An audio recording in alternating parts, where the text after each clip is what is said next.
Sir ये है आपका रूम। सर अगर आपको खाने पीने की किसी भी चीज का ऑर्डर देना हो तो वो रहा फोन सर, नंबर 9 डायल कर दीजिएगा। Thank you. थैंक्स। सर सुना, मैं बहुत थक गया हूँ, मुझे कोई डिस्टर्ब ना करे तो बाहर दरवाजे पे डू नॉट डिस्टर्ब का बोर्ड लगा देना। जी sir, definitely sir. Have a good day sir. Thank you. Sir हम लोग हमेशा ऐसा क्यों सोचते हैं कि खून हुआ है? एक्सीडेंट भी तो हो सकता है।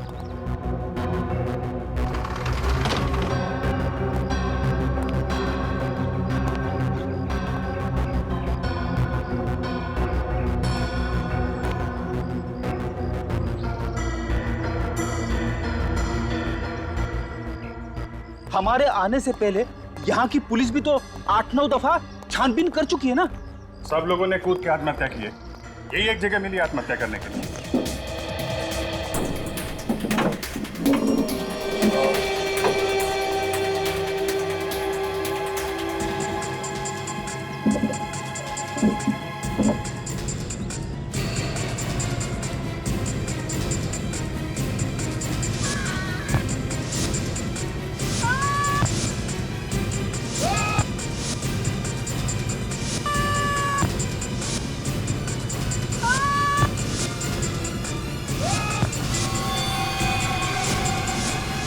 मुझे तो लगता है कमरे में आत्माएं घुस गई है।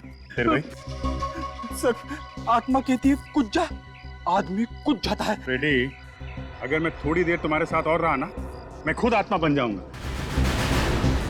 दया, ये क्या कर रहा है? अरे दया, नीचे हटो। दया, दया, नीचे हटो, नीचे हटो। क्या कर रहे हो? होटल वालों को पता नहीं चलना चाहिए कि हम लोग कौन हैं। जल्दी चलो।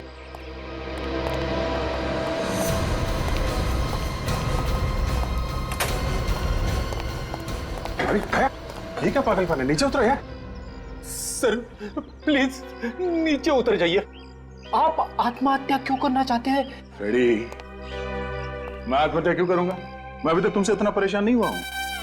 नहीं यार, हम लोग नीचे खड़े थे तो तुम चेयर के ऊपर खड़े होकर बालकनी के इतने पास में थे, हमें लगा कि तुम आत्महत्या करने वाले हो। अच्छा हुआ सर आपने नीचे जंप नहीं किया, वरना होटल के स्टाफ वालों को पता चल जाता कि हम लोग कौन हैं। अब जीतिए, देखो यहाँ से नीचे कूदने के लिए मुझे इस कुर्सी की जरूरत नहीं है, कुर्सी के बगैर भी मैं यहाँ से कूद सकता हूँ। लेकिन अगर किसी और को नीचे फेंकना पड़े, वो भी इस तरीके से कि वो मुंह के बल गिरे, इसके लिए चेयर का इस्तेमाल करना पड़ेगा। ये निशान देखो, एक कुर्सी से लगा हुआ निशान है। एक कुर्सी यहाँ पर बार बार रखने से ये निशान आया है। आत्माएं चढ़ रही है कुर्सी पे। आत्मा नहीं है फ्रेडी, खूनी है। खूनी खूनी ने लक्षिता को और बाकी लोगों को इस चेयर का इस्तेमाल करके नीचे फेंका है। खूनी ने।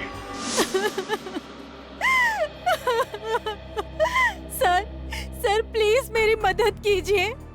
होटल ब्लू रॉबिन में मेरी बेटी का खून हुआ है, मगर कोर्ट घर की पुलिस ने इसे आत्महत्या करार कर दिया है।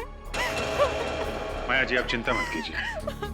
अगर आपको लगता है कि आत्महत्या नहीं हत्या है तो हम हत्यारे को जरूर पकड़ेंगे, लेकिन पहले आप प्लीज पूरी बात बताइए।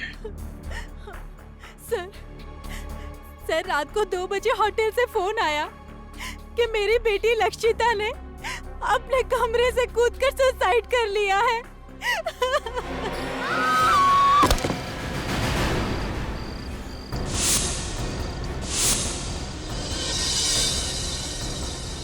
मेरी बेटी ने आत्महत्या नहीं की है, खून हुआ है उसका। देखिए मैम, पोस्टमार्टम की रिपोर्ट के हिसाब से आपकी बेटी का मर्डर नहीं हुआ है, उसने सुसाइड किया है। सुसाइड। जाइए आप यहाँ से। मेहरबानी करके हमारे होटल में तमाशा करना बंद कर दीजिए। वैसे भी बहुत बदनामी हो चुकी है हमारे होटल की। मैंने कहा ना लक्षिता सुसाइड नहीं कर सकती, ये नहीं हो सकता। क्यों नहीं हो सकता मिसेस माया? सब लोग आपसे बार बार कह रहे हैं कि लक्षिता ने अपने होटल के कमरे से कूद के अपनी जान दे दी, फिर भी। सब लोग नहीं, 2 लोग, वो अमन और ईशान। आपको और पुलिस को उनकी बातों पर भरोसा है, मेरी बातों पर नहीं। मैं आप लोगों मिसेस माया, अब तो ये केस पुलिस ने भी बंद कर दिया। आप हमारा कुछ नहीं बिगाड़ सकती। मगर होटल के स्टाफ को और वहाँ के लोकल पुलिस को ऐसा क्यों लगता है कि आपकी बेटी लक्षिता ने बालकनी से कूद के अपनी जान दी? मुझे नहीं पता सर। तो पुलिस ने क्या एक्शन लिया? सर, पुलिस ने कोई एक्शन नहीं लिया। उनका कहना था कि मेरी बेटी लक्षिता ने आत्महत्या की है, लेकिन मेरा दिल कहता है मेरी बेटी कभी आत्महत्या नहीं कर सकती। रात को 11 बजे उसने मुझसे फोन पे बात भी की। वो बहुत खुश थी सर, वो एकदम ठीक ठाक थी। सर, ये देखिए सर, होटल ब्लू रॉबिन में ऐसे और 8 आत्महत्या के केसेस हुए और हर बार कमरा नंबर 303 की बालकनी में से कूद के आत्महत्या की गई है। नहीं सर, सर वो लोग झूठ बोल रहे हैं। उन लोगों ने सच जानने की कोशिश ही नहीं की थी। उन 2 लड़कों से ठीक से पूछताछ भी नहीं की जो मेरी बेटी की मौत के चश्मदीद गवाह थे। देखिए, लक्षिता के बारे में जो भी कुछ मालूम था हमने आपको सब बता दिया। हाँ आंटी प्लीज, अब उसके बारे में हमसे और कोई सवाल मत पूछिए।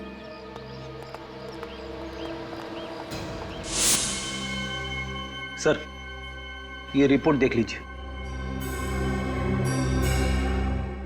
4 लड़कियों की मौत हुई है और 4 आदमियों की। सबकी मौत रात 11 बजे से रात 1 बजे के बीच में हुई है।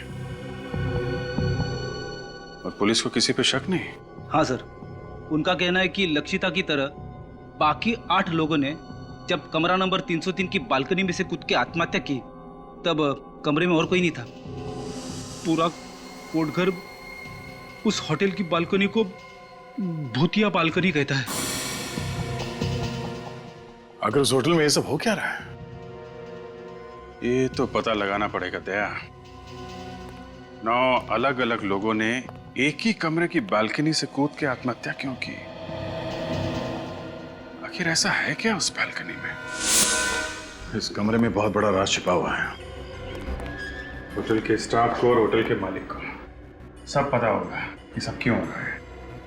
जब नीचे रिसेप्शन में मैंने यही कमरा मांगा तो होटल का मालिक रेहांश और बाकी के स्टाफ मेंबर्स का चेहरा एकदम फीका पड़ गया था। हम लोग यहाँ करीब 1 हफ्ते रहेंगे। हमने यहाँ पास वाले केंद्र में औरतों की सुरक्षा और शिक्षा के लिए एक अभियान का आयोजन किया है। बहुत अच्छा काम कर रहे हैं आप लोग। हाँ वो तो है। मेरा नाम रेहांश है, मैं इस होटल का मालिक हूँ और ये मेरे मैनेजर हैं समर्थ। ये पर्सनली आपकी जरूरतों का ध्यान रखेंगे और आपको यहाँ कोई प्रॉब्लम नहीं होगी। सर, पीछे वाली विंग में आप लोगों के लिए रूम्स रेडी कर दिए गए। पीछे वाली विंग में एक दुविधा है। हम चाहते हैं कि पीछे वाले विंग में नहीं बल्कि आगे वाले विंग में कमरा मिल जाए तो। आगे वाले विंग में? हाँ, और अभी टॉप फ्लोर हो तो और भी बेहतर। टॉप फ्लोर सर, वो एक्चुअली वो तो सकता है, लेकिन कोई दिक्कत है तो कोई बात नहीं परितोष, हम कहीं और होटल में चेक इन कर लेते हैं। नहीं नहीं सुदर्शन जी, दूसरे होटल में क्यों जाएंगे? ये है ना मालिक जी रेहांश जी, आप देखिए ना, इनके पसंद का कमरा दीजिए ना इनको। ठीक है, बस तो प्रॉब्लम क्या है? आप हमें कमरा दिखा दीजिए, जो पसंदीदा कमरा है वो हम चुन लेंगे। ठीक है सर। सर 1 मिनट, कुछ सर अब क्या करें? देखो 1 लाख का सवाल है, ठीक है ना, और वैसे की वैसे ही बहुत जरूरत है हमें इस टाइम पे। कमरा दे देते हैं, बाकी इनकी किस्मत। ओके सर, ठीक है, चलो चलो चलो। और सुनो, ये सर को रूम्स दिखा दो। Okay sir. ये सामान ले लीजिएगा। जी सर। ये संभाल के संभाल के।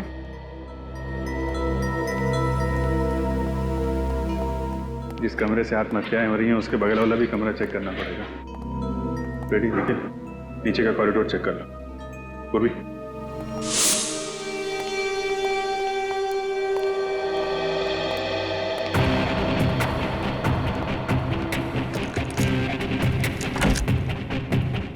ध्यान से देखो, इस कमरे से बगल वाले कमरे में जाने का कोई खुफिया रास्ता है?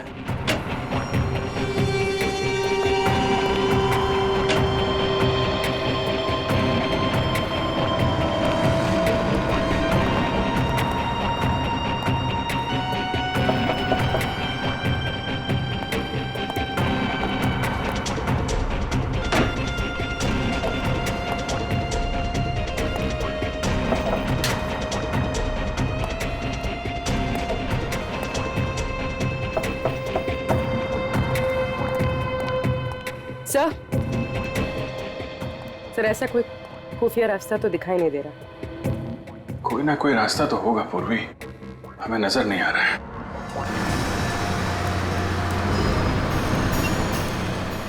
अरे भाई साहब, लोकेश लौकी आप ही हैं? जी साहब, लकी मैं हूँ। जब होटल रॉबिन ब्लू में लक्षिता ने जान दी थी तो उस वक्त तुम वहाँ मौजूद थे? आप लोग कौन? हम लोग सीआईडी से हैं। हमारे सवालों का सही सही जवाब दो। लक्षिता मैडम ने होटल का कैमरा नंबर 303 से कूदकर आपने जान दी। पुलिस वाले ने यही रिपोर्ट दी, होटल वाला सब जानते हैं। अच्छा ये बताओ, जब लक्षिता की मौत हुई 2 लड़के होटल की लॉबी में अपने दोस्त को ढूंढते हुए आए थे, जानते हो उन 2 लड़के? जी साहब, मैं जो जानता हूँ सब सच सच बताता हूँ साहब। वो दोनों लड़के का नाम अमन और ईशान है। दोनों डीपी बाई कॉलेज में पढ़ते हैं साहब।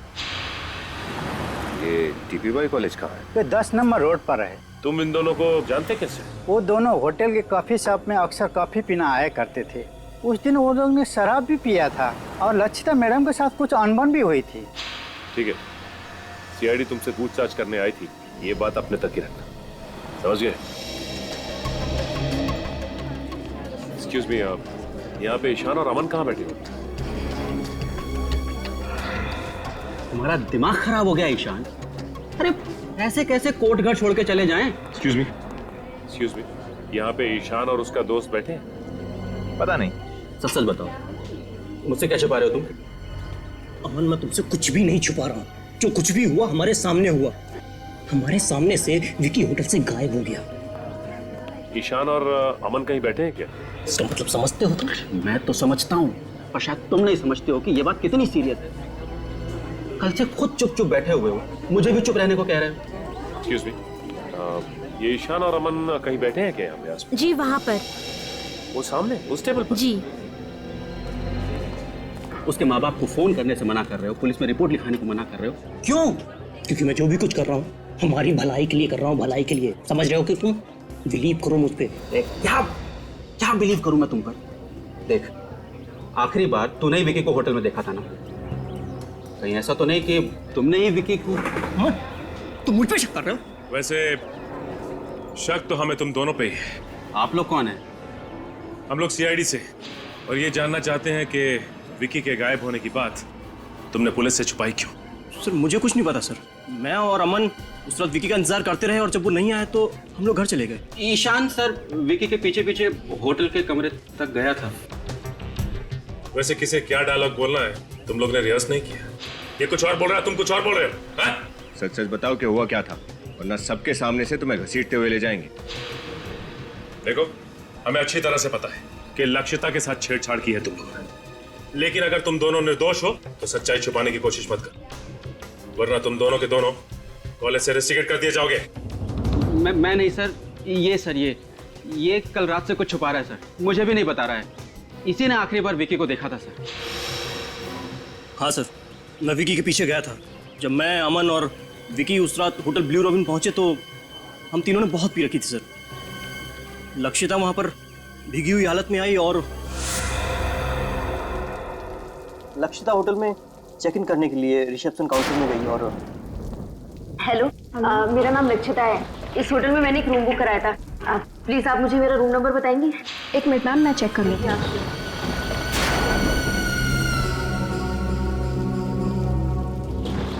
सॉरी मैम, हम वो रूम आपको नहीं दे सकते। मैंने आपके होटल में रूम बुक कराया था।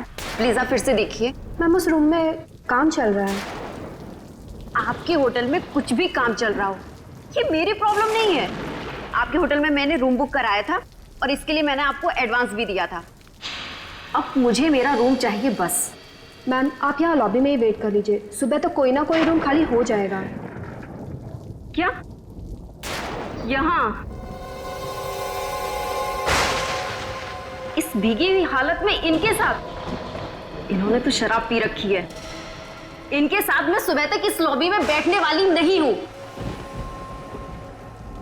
कैसे कैसे लोगों को आप अपने होटल में आने देते हैं?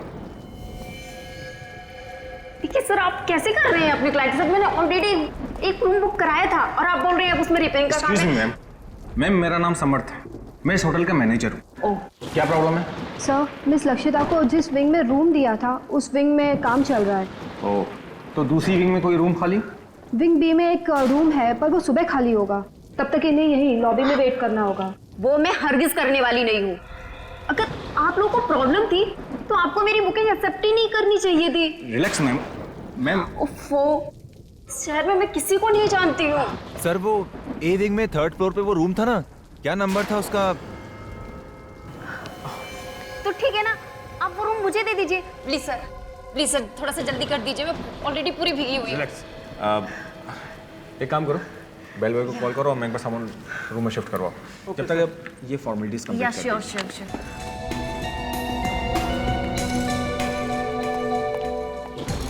303 सामान लेके जाओ। Thank you thank you. पर यहाँ विक्की मानने को तैयार ही नहीं हो रहा था। उसे बहुत गुस्सा आया था लक्षिता पर। तुम बैठो, मैं देखता हूँ। ये रखिए कहीं को सब बखेड़ा खड़ा ना कर दे। एक मिनट। उसे रोकने के लिए मैं उसके पीछे गया था, मगर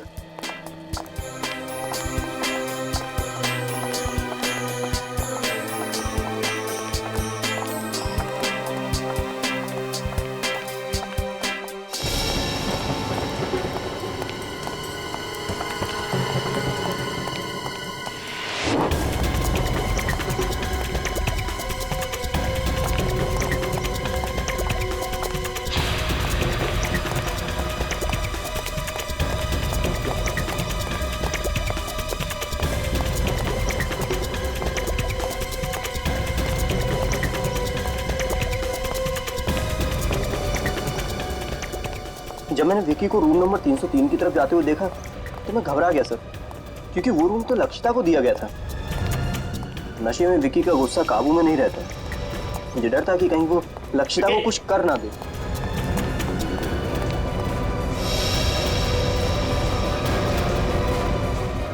विक्की, विक्की! आप यहाँ क्या कर रहे हैं? आप तो हमारे होटल के गेस्ट नहीं हैं।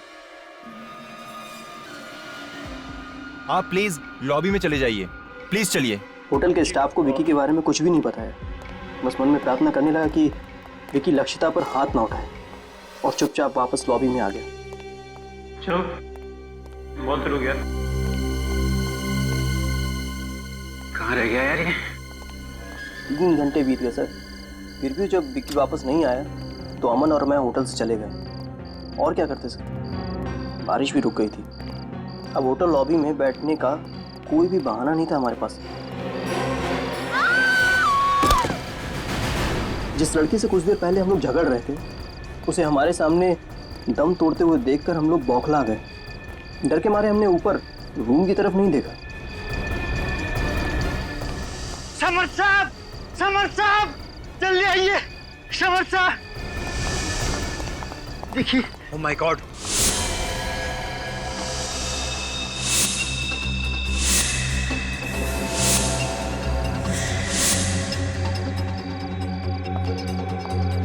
ओह नो, फिर से एक और मौत।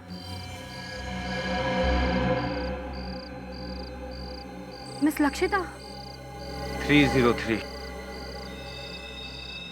सर, रियांश सर को इन्फॉर्म करना होगा। हाँ, रियांश सर को फोन करके उठाओ। और तुम लक्षिता के रूम में जाकर चेक करो, इसका सेल फोन होगा, उसमें इसके घर वालों का फोन नंबर होगा, और इस हादसे के बारे में इसके घर वालों को इन्फॉर्म करो। रूम नंबर 303 की 9वीं दुर्घटना है, फिर से पुलिस को बुलाना पड़ेगा। और उसके बाद अगले दिन हम फिर से विकी को ढूंढने होटल में गए थे सर, लेकिन पुलिस वहां पहले से पूछताछ कर रही थी और तब तक भी विकी का कुछ पता नहीं चला था। और तुम दोनों अब तक चुप रहे। हाँ, हो सकता है कि लक्षिता की मौत की वजह विकी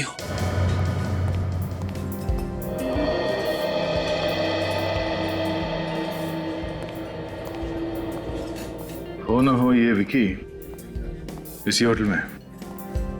अगर ऐसा है तो होटल के स्टाफ ने कहीं ना कहीं कभी ना कभी तो विक्की को देखा ही होगा ना। अगर ये विक्की मिल गया तो सारी कहानी का पता चल जाएगा। ये भी तो हो सकता है दया, लक्षिता के साथ जो कुछ हुआ हो विक्की ने देख लिया।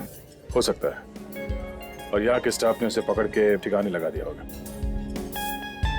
चुप, सुन, हमें विक्की को ढूंढना है और हम पर किसी को शक नहीं होना चाहिए, समझे सर?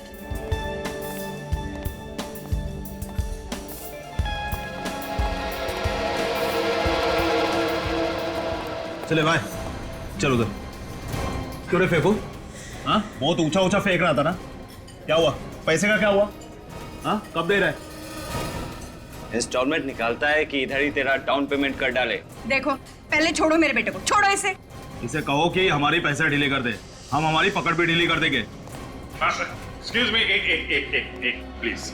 रेयांश से आपको जो भी प्रॉब्लम है, लेकिन ये कोई तरीका नहीं है शरीफ आदमी से इस तरीके से बात करने का।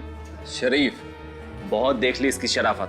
देखिए माँ जी, अपने बेटे को कहिए कि हमारे पैसे जल्दी से जल्दी चुका दे, वरना इस जगह को ताला लगने में थोड़ा भी टाइम नहीं लगेगा, समझा? चले छोड़ो।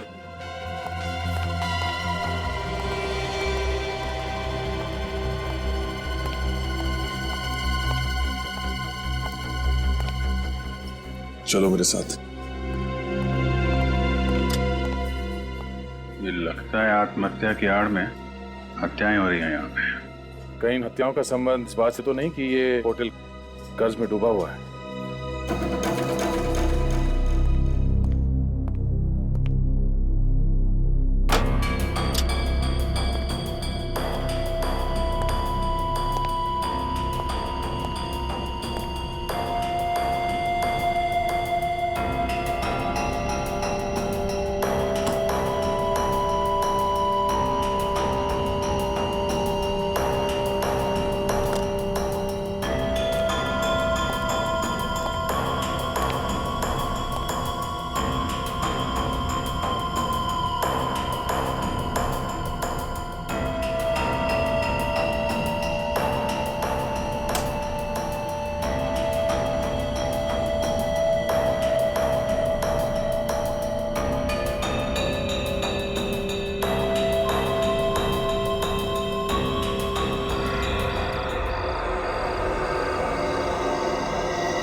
विकी उस दिन से इसी होटल में,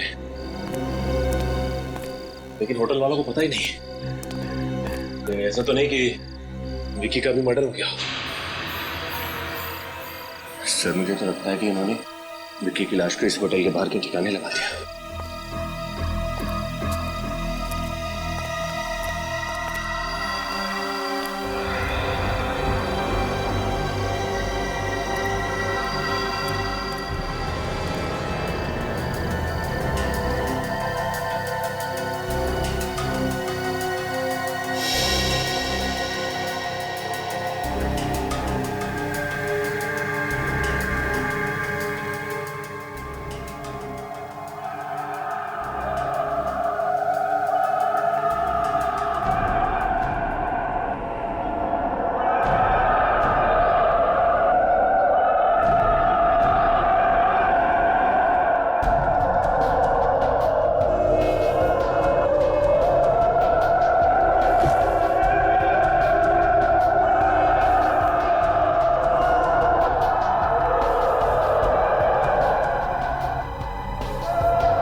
ये क्या कर रहा है? अरे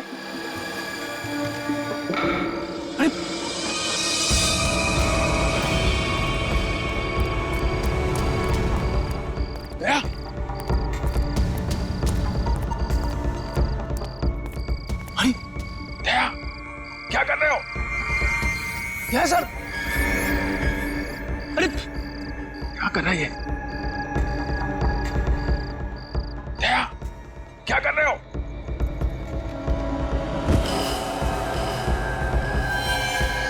दया, अरे निखिल, क्या हुआ सर? दया के कमरे के मास्टर की दो जल्दी।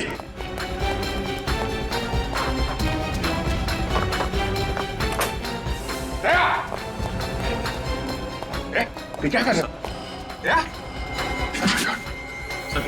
जल्दी, दया, इसको लेटाओ इधर जल्दी। दया, संभल के। सर, सर, सर, डॉक्टर को बुलाओ जल्दी। दया, क्या हुआ है? सर लगता है सर को कोई नशीली दवा दी गई है। मगर वो आदमी अंदर आया कहां से? खूनी दरिंदे नहीं, वो सारे के सारे कुल्हाड़ी लेके मुझे मारने आ रहे हैं। नहीं, और वो औरत, उससे कहो कि ऐसे चीखे नहीं। मैं पागल हो जाऊंगा। क्या? पागल हो जाऊंगा मैं? पागल हो जाऊंगा मैं कह रहा था सर, कमरे में आत्मा है, कमरे में आत्मा आती है। Shut up Freddy. ऐसा क्या देख लिया दया ने यहाँ इस कमरे में? आइए डॉक्टर साहब, डॉक्टर साहब आइए, आइए। डॉक्टर प्लीज जल्दी देखिए। मेरे दोस्त को भ्रम हो रहा है कि कई लोग इसे मारने आए थे। मैं अभी चेक करता हूँ।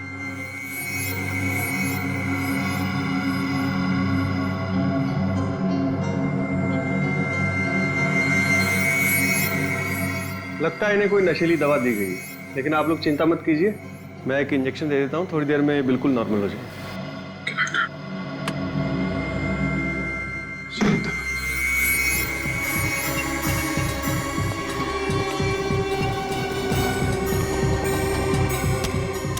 ये तो बंद है। मेरी एक बात समझ में नहीं आ रही है कि जिस होटल के आधे से ज्यादा कमरे बंद हैं, यहाँ तक कि पेंट्री शॉप और स्टोर रूम भी बंद है, उसमें इस लॉन्ड्री रूम का बंद होना कुछ अजीब सा लग रहा है। मैं काम करता हूँ। एक्सक्यूज मी सर, क्या मैं आपकी मदद कर सकता हूँ? अरे वो आधे घंटे से हम लोग रूम सर्विस को कह रहे हैं कि रूम नंबर 321 में कोई बेडशीट चेंज करने आ जाए। सर ये तो लगभग 3 दिनों से जाम पड़ा है।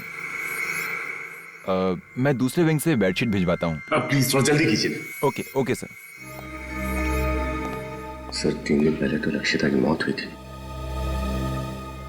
एक काम करते हैं, अंदर चलते हैं, सब पता चल जाएगा। अब कैसा लग रहा है दया तुम्हें? क्या हुआ? तुम सब लोग यहाँ कैसे? दया तुम नीचे कूदने वाले थे। I mean, कोई तुम्हें खिड़की से नीचे फेंकने की कोशिश कर रहा था। हम लोगों ने नीचे से देखा और चिल्लाए तो शायद वो आदमी भाग गया, लेकिन हुआ क्या था यहाँ इस कमरे में? अजीत, मैं इस कमरे में 10:40 में आया और अंदर आके मैंने पहले ये दरवाजा अंदर से बंद किया, फिर उसके बाद मैंने ये लाइट स्विच ऑफ कर दिए और यहाँ बेड पे लेटा हुआ था कि अचानक मेरा सर घूमने लगा। ऐसे लगा जैसे इस तरफ से बहुत सारे लोग कुल्हाड़ी लेके मुझे मारने आ रहे हैं। उसके बाद शायद मैं बेहोश हो गया। अगर अभिजीत, अगर मैं बेहोश था तो खुद अपने आप उस चेयर पे नहीं चढ़ सकता था। इसका मतलब है कोई और यहाँ इस कमरे में आया था। हाँ दया, मगर निखिल बाहर पहरे पे था तो आदमी अंदर आया कैसे? और हमारे आने से पहले वो भागा कहां से? दरवाजा तो अंदर से बंद था।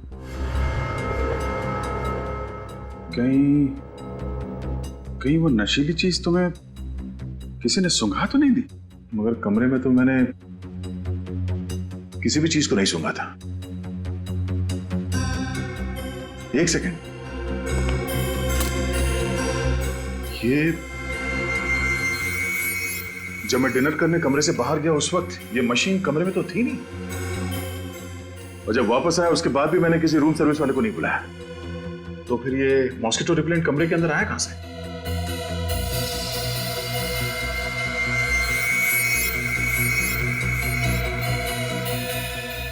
तो इसमें है वो नशीली दवाई, तभी जिन जिन लोगों को इस कमरे से फेंक के खून किया गया था, उनकी पोस्टमार्टम रिपोर्ट में ड्रग्स का नामो निशान नहीं था।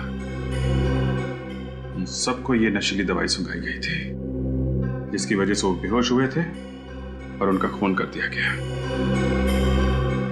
फिर से चेक करते हैं कमरा।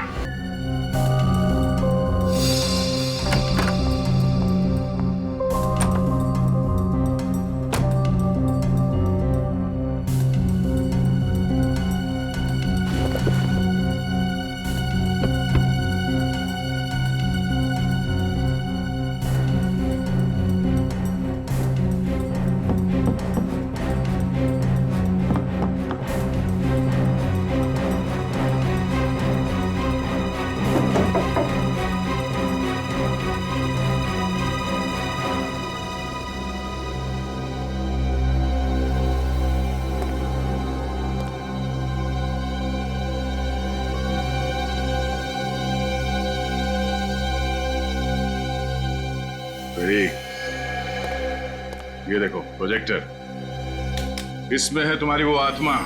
प्रोजेक्टर में आत्मा? हाँ, इसमें वो इमेजेस लोडेड है जो मुझे दीवार पे दिखी थी, और 3D इमेज होने की वजह से मुझे लगा कि वो इमेजेस जिंदा है, जो मेरी तरफ मुझे मारने के लिए आ रही है। सर, ये प्रोजेक्टर रिमोट कंट्रोल के जरिए इस कमरे के बाहर से भी ऑपरेट हो सकता है।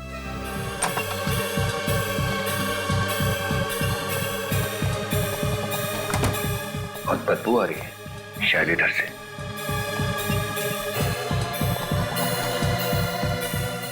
माय गॉड, क्या?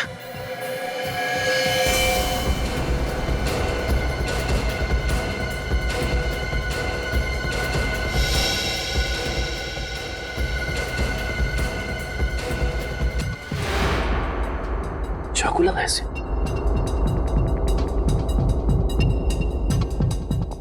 एक काम करो, अभिजीत सर को फोन करो।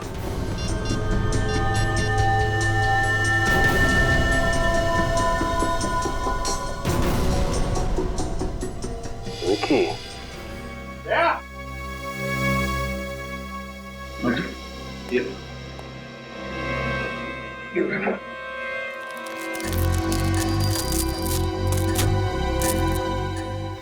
ये देखा, ये है वो खुफिया रास्ता है जहां से वो खूनी इस कमरे में आता जाता था।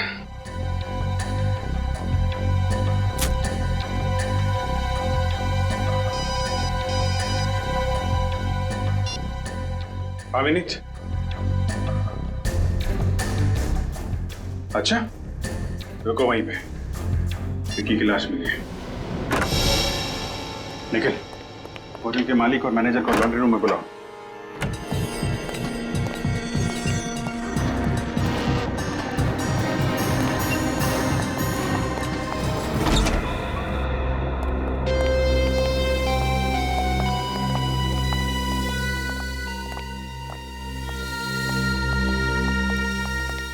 ओह माय गॉड!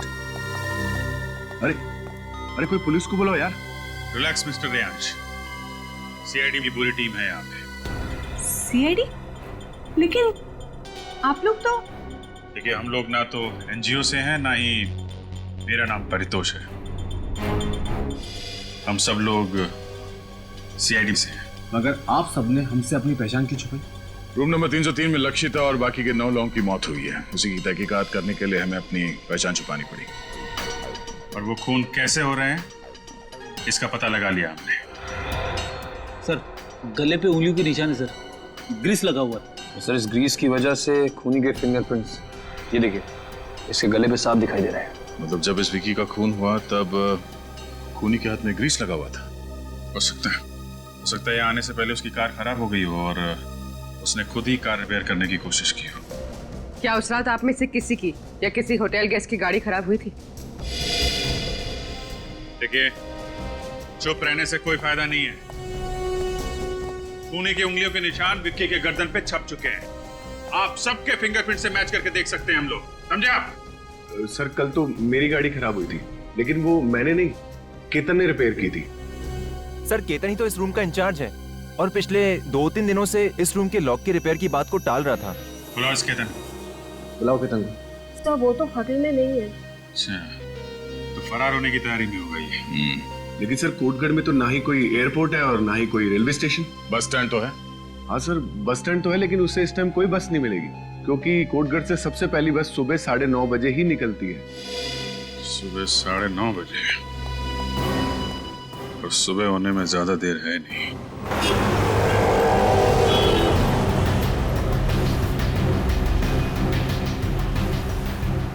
मुंबई जाने वाली पहली बस डिपो से 9:30 बजे निकलेगी।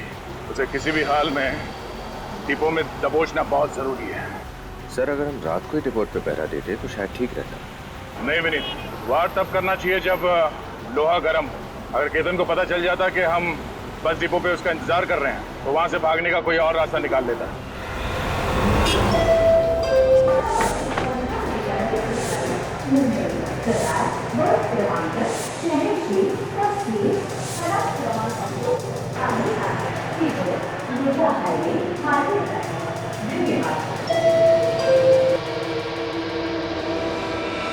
तुम और यहाँ? मैं तुम्हारे पाप में और भागीदार नहीं बनना चाहता। चले जाओ यहाँ से। तुम कहाँ जा रहे हो? मैं ये शहर छोड़कर जा रहा हूँ हमेशा हमेशा के लिए। तुम जहां भी जाओगे सीआईडी ऑफिसर्स तुम्हें ढूंढ ही निकालेंगे। उन्हें पता चल गया है कि तुम आज यहाँ से मुंबई भाग जाने के चक्कर में हो। सीआईडी और मेरे पीछे? हाँ। अब मेरा क्या होगा?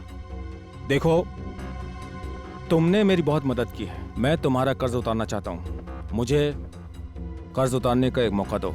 मैं तुम्हारी भलाई के लिए कह रहा हूँ, ज्यादा सोचने की जरूरत नहीं। मेरे साथ चलो। कम ऑन, चलो मेरे साथ।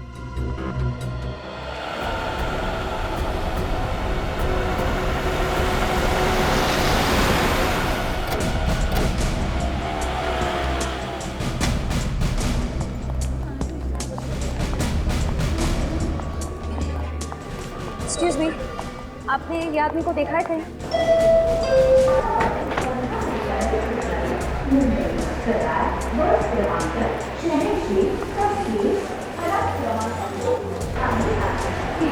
इसे देखा है आपने कहीं? इसको देखा है आपने कहीं?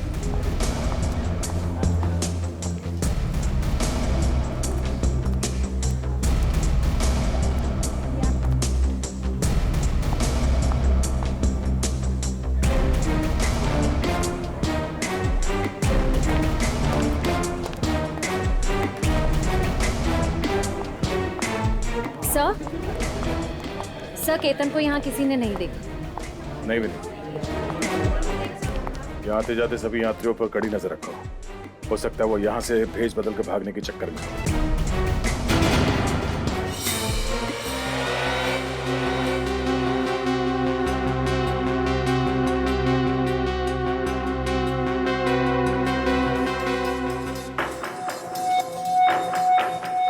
तो मुझे कहाँ ले जा रहे हो?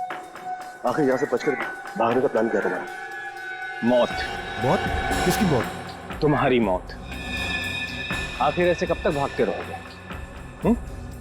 मैं तुम्हारी इस दौड़ को ही खत्म कर देता हूँ। हर क्राइम में तुम मेरे साथ रहे हो। तुम मेरे सच्चे साथी हो। तुमसे बिछड़ने का मुझे बहुत दुख होगा। मतलब ये है।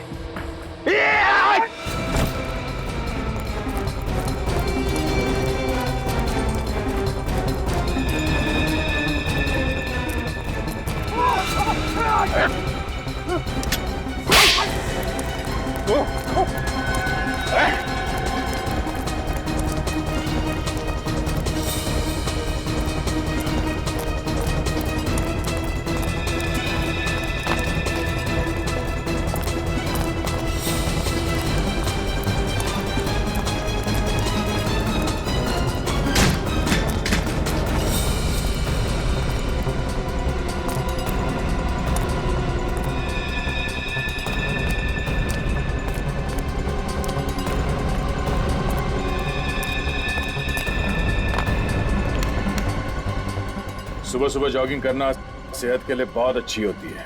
कोई शिकायत नहीं मिस्टर समर्थ। मगर अब अगर कोई और होशियारी की तुमने तो जिंदगी भर अपने पैरों पर चल नहीं पाएगा तुम, समझा? सारे समर्थ हमारे साथ सब इसी की अंधेरे में सब कुछ हो रहा है। तो फिर तुमने समर्थ का साथ क्यों दिया? सालत की वजह से।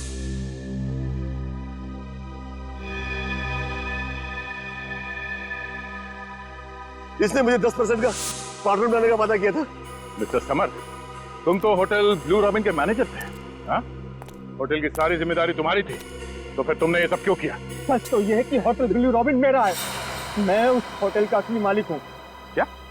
हाँ, रेयांश के पिताजी ने मेरे पिताजी के साथ बेईमानी करके वो होटल अपने नाम पर करवा लिया था, और मैं जानता था कि वो होटल कभी भी मुझे नहीं मिलेगा, लेकिन मैं अपना बदला तो ले सकता था। इसीलिए मैनेजर बनकर तुम उसी होटल में नौकरी कर रहे थे? हाँ, होटल का मालिक एक मामूली सा नौकर बन गया था। ये सब करके तुम चाहते क्या थे? मैं चाहता था कि वो होटल बंद हो जाए। जैसे वो होटल मुझसे छीना गया है, वैसे ही रेयांश और उसके परिवार से भी छीना जाए। अब वही होगा। 10 मौत हुई है वहां, 10। अब रेयांश और उसका परिवार वैसे भी कर्जे में डूबा हुआ है, और वो कर्जा चुकाने के लिए अब उस होटल का कब्जा बहुत जल्दी उन्हें छोड़ना पड़ेगा। और विक्की, उसे क्यों मारा तुमने? विक्की हमारा राज जान गया था। मैं उसे मारना नहीं चाहता था, पर किसी गवाह को जिंदा भी नहीं छोड़ सकता था। मुझे तुम पर तरस भी आ रहा है और गुस्सा भी। रेयांश के पिताजी ने तुम्हारा हक छीन लिया, गलत किया, मगर तुम्हें भी कोई हक नहीं है कि अपना बदला लेने के लिए 11 बेकसूर लोगों की हत्या कर दो। बस अपने आखिरी दिन गिनने शुरू कर दो, तुम्हें तो फांसी होके ही रहेगी।